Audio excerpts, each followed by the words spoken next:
Hey guys, V-Man from No Budget Productions here, and this week on Figure It Out, we're going to be doing first contact version of Geordie LaForge. Now, this figure was not released with the Target exclusives, which was the one of the last line of the 4.5-inch of Playmates.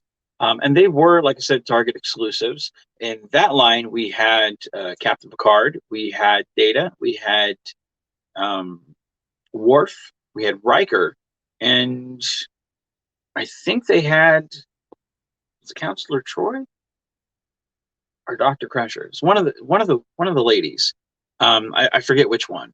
Um, I don't remember right offhand because again, I I never really paid that much attention. I always was like, get the guys, I never played I never played with the girls.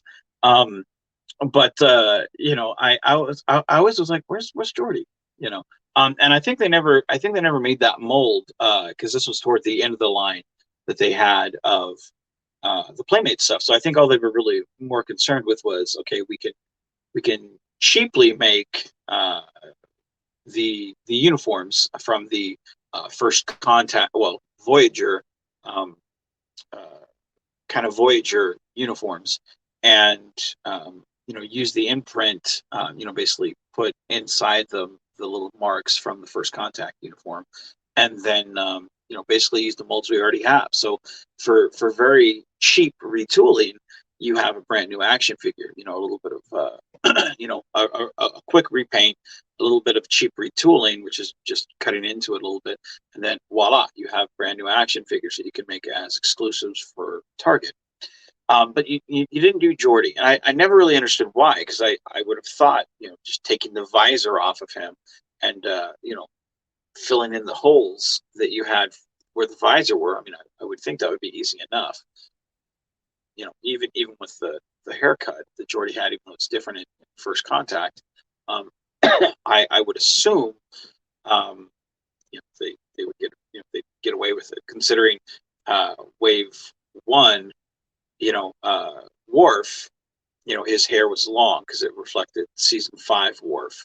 Um, and when they did Wave Two Worf, which was season one of Next Gen, they put him in the red uniform uh, to reflect season one, but they left the head the same, which was long hair Worf. Worf didn't have that.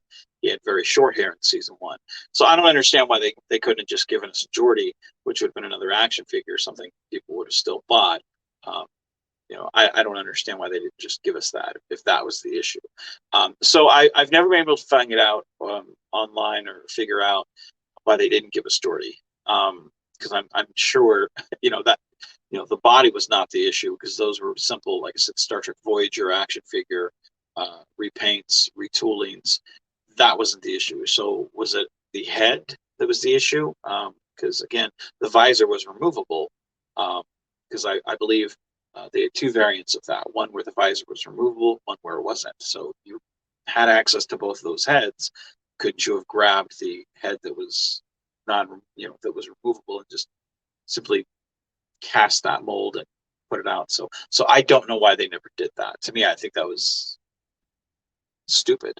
And like I said, with that line, I believe they only made one of the women. Why did they do both? Because I mean, you had seven cast members. Why didn't you make seven action figures in that line? Why was there only five? To me, I don't think that makes sense.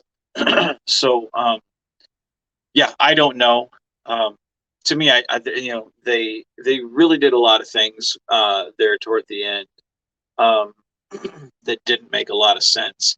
Their exclusives, like with the 1701 exclusives, and then changing it to, okay, now we're gonna make more and put it over here. Then that pissed off the people who were looking for the exclusive, the exclusiveness of that one variant, like the yesterday's Enterprise Tasha Yar, the Tapestry Picard, the weird fucked up looking Voyager Barclay. It's like you cater to this crowd, but then you back off and try to cater to this, and then you piss off this crowd that you had. But I mean, originally you pissed off this crowd. So I mean, it's like you they kept fucking up, and it's kind of like that, domino effect. Like once it starts tipping, it's like, that it cascades and goes and goes and goes, so um, I don't know. It's like once they just kept messing up and making bad decisions, they didn't know how to stop. So anyway, so that being said, here is my take on, um, well, it's not First Contact. It would be Geordie LaForge and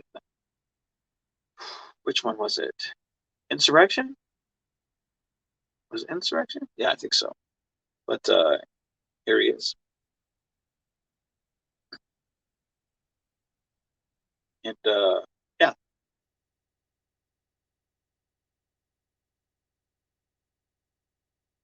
So so there's that. Um and it's very easy to do, Geordie LaForge, because again, take off the visor, put some eyes on him, um, you know, uh, repaint the hands. It's not hard to do that. I don't know why it was why they couldn't have done it.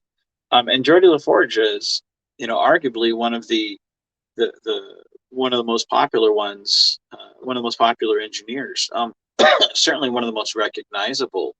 I don't know if they thought maybe he wouldn't have been as recognizable without his visor. Maybe that was the issue. I I think now, I mean, you got Reading Rainbow, I mean, he's instantly recognizable. I think. So I don't know why they just didn't do it. To me, like I said, it's not. I don't see the issue. Um, and I mean the figure holds. Because there were two molds with the Voyager line. There was the Chakotay / Ensign Harry Kemp body, and then there was the Doctor / Tom Paris / Tuvok body. And this is the one I put on the uh, Tuvok / Tom Paris / Doctor body mold, um, which, as you guys can see, I took it was basically the head of Geordie LaForge, regular old Geordie LaForge there. And then I put it on the, uh, First Contact Data, and then just painted the hands. So it's a very simple make. So I again, like I said, I don't know why they did do that. Um, and Geordie was, Geordie, like I said, he's one of the more popular characters. You only had seven. Uh, it to me, they used the same. Um, they only had two bodies to choose from, and they used both of them. It would have been different because I think Riker was the Chakotay / Harry Kemp body that they used, and then Data was like I said, Tom Paris, Tuvok, and Doctor body. So they used two of the body molds. So so it wasn't a matter of they didn't have access to both of them. So they didn't, you had two different body molds that you used and that you retooled and recolored. So you had access to those. To me, none of this makes sense to me. And it's a very easy figure to make. So to me, I don't understand why we could never have gotten this figure. Um, especially toward the end of the line. Um, I think it was kind of, it would have been very poetic to have, the first wave be the Next Generation and then the last wave to be the First Contact. Um, it would have been very poetic, and it would have been great, for those that like to bookend. You have the Next Gen going in, you have the Next Gen going out. That would have been really great, to complete your collection. So to me, it just, that Target exclusive line just always felt incomplete. So anyway, that being said, see you next week. I will be doing a Next Generation B'Elanna Torres. So that being said, be genuine, be safe, and keep on geeking out, guys.